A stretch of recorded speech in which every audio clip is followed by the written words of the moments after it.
ಸಂಸ್ಕೃತಿಗಳು ಬೆಳೀತವೆ. ಇಲ್ಲದೆ ಇದ್ರೆ ನಮ್ಮ ಯುವಕರು ಕೇವಲ ಡಿಜೆ ಹಚ್ಚಿ ಡ್ಯಾನ್ಸ್ ಮಾಡ್ಲಿಕ್ಕೆ ಆದ್ರೆ ಹೊರತು ಬಿಟ್ರೆ ನಾವು ನಮ್ಮ ಧರ್ಮ ಸಂಸ್ಕೃತಿಗಳ ಬಗ್ಗೆ ಯಾರಿಗೂ ಕೂಡ ಇವತ್ತು ರಾಮಾಯಣ ಮಹಾಭಾರತ ಆಗಲಿ ಭಗವದ್ಗೀತೆಗಳ ಶ್ಲೋಕಗಳಾಗ್ಲಿ ಒಬ್ಬರಿಗೂ ಬರ್ತಾ ಇಲ್ಲ. ಇಂಥದನ್ನೆಲ್ಲ ಕಂಡಾಗ ಬಹಳ ದುಃಖ ಅನಿಸ್ತದೆ. ಹಿಂದುತ್ವ ಜಾಗೃತಿ ಆಗ್ತಾ ಇದೆ, ಹಿಂದೂಗಳು ಜಾಗೃತಿ ಆಗ್ತಾ ಇದ್ದಾರೆ, ಆದರೆ ಹಿಂದೂಗಳಲ್ಲಿ ಹಿಂದುತ್ವ ಜಾಗೃತಿ ಆಗುವುದು ಕಡಿಮೆ ಆಗಿದೆ. ಹಿಂದೂ ಅಂತ ಹೇಳಿದ್ರೆ ಆಗಲಿಲ್ಲ, ಹಿಂದುತ್ವವನ್ನು ಬೆಳೆಸುವಂತ ಪ್ರಯತ್ನ ಆಗಬೇಕಾಗಿದೆ.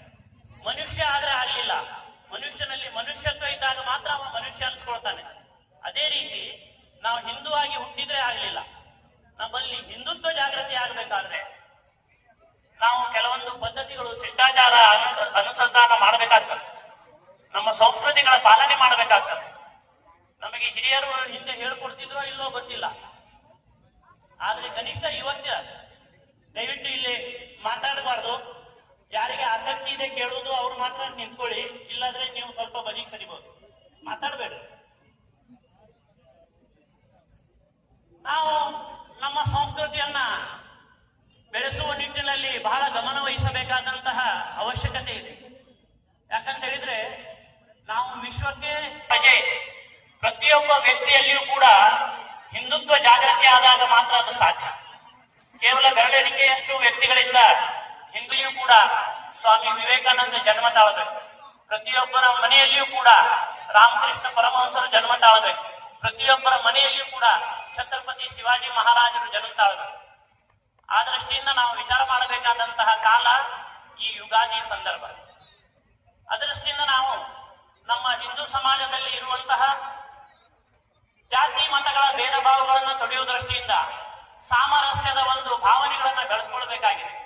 ನಾವೆಲ್ಲ ಒಂದು, ನಾವೆಲ್ಲ ಬಂಧು, ನಾವೆಲ್ಲ ಹಿಂದೂ ಅನ್ನುವಂತ ಭಾವನೆಯನ್ನು ನಾವು ಬೆಳೆಸ್ಕೋಬೇಕಾಗಿದೆ.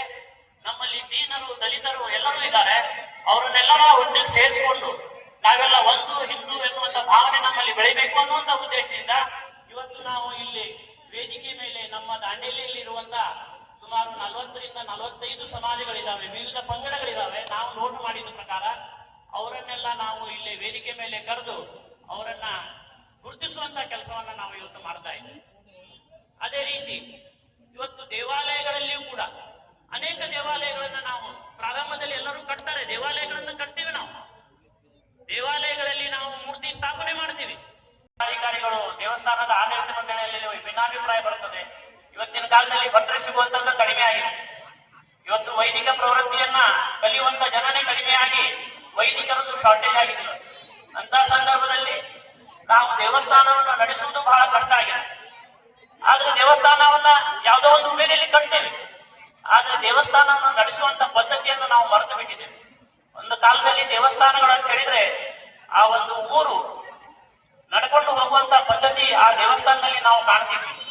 ದೇವಸ್ಥಾನದಲ್ಲಿ ದಾಸೋಹ ನಡೀತಿತ್ತು, ದೇವಸ್ಥಾನದಲ್ಲಿ ಗುರುಕುಲಗಳು ನಡೀತಿದ್ವು, ದೇವಸ್ಥಾನಗಳಲ್ಲಿ ನಗರದಲ್ಲಿ ಏನಾದ್ರೂ ತೊಂದರೆ ಅಥವಾ ಏನಾದ್ರೂ ಅನ್ಯಾಯ ಇತ್ಯಾದಿಗಳಾದ್ರೆ ಅಲ್ಲಿ ನ್ಯಾಯ ಸಿಗುವಂತ ಕೆಲಸ ಕೂಡ ಆಗ್ತಾ ಇತ್ತು. ದೇವಸ್ಥಾನಗಳಿಂದಲೇ ಉತ್ಪನ್ನ ಬಂದಂತ ಉತ್ಪನ್ನಗಳ ಮೂಲಕ ಊರಿನ ಅಭಿವೃದ್ಧಿ ಆಗ್ತದೆ. ಆದ್ರೆ ಇವತ್ತು ದೇವಸ್ಥಾನಗಳು ವ್ಯಾಪಾರೀಕರಣದಂತ ಒಂದು ಬಾಳ್ತಾ ಇದ್ದಾವೆ. ಅದನ್ನೆಲ್ಲ ನಾವು ಗಮನ ವಹಿಸಬೇಕು. ಯಾಕಂತ ಹೇಳಿದ್ರೆ ಇಲ್ಲಿ ಈಗಾಗಲೇ ಅನೇಕ ದೇವಸ್ಥಾನದ ಪದಾಧಿಕಾರಿಗಳು, ಅನೇಕ ಸಮಾಜದ ಪದಾಧಿಕಾರಿಗಳು ಎಲ್ಲ ಬಂದಿದ್ದೀರಿ. ನಮ್ಮ ದೇವಸ್ಥಾನಗಳಲ್ಲಿ ಧಾರ್ಮಿಕ ಚಟುವಟಿಕೆಗಳು ಇರಬೇಕು.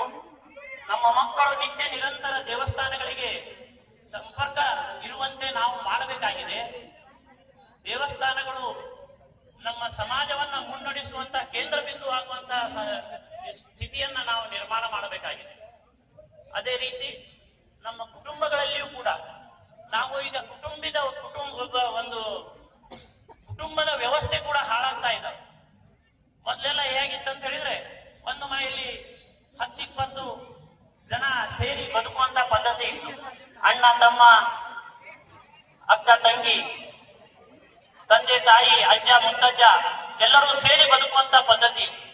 ಈಗೆಲ್ಲ ಕುಟುಂಬ ವಿಭಜನೆ ಆಗಿ ನಾನು, ನನ್ನ ಹೆಂಡತಿ, ನನ್ನ ಮಕ್ಕಳಲ್ಲಿ 1 ಅಥವಾ 2 ಹೀಗೆ 4 ಜನರದ್ದು ಒಂದು ಸಂಸಾರ. ಅದು ಎಷ್ಟು ಮಠ? ಮಕ್ಕಳು ಒಂದು ಶಿಕ್ಷಣ ಪಡೆಯುವ ಮಠ.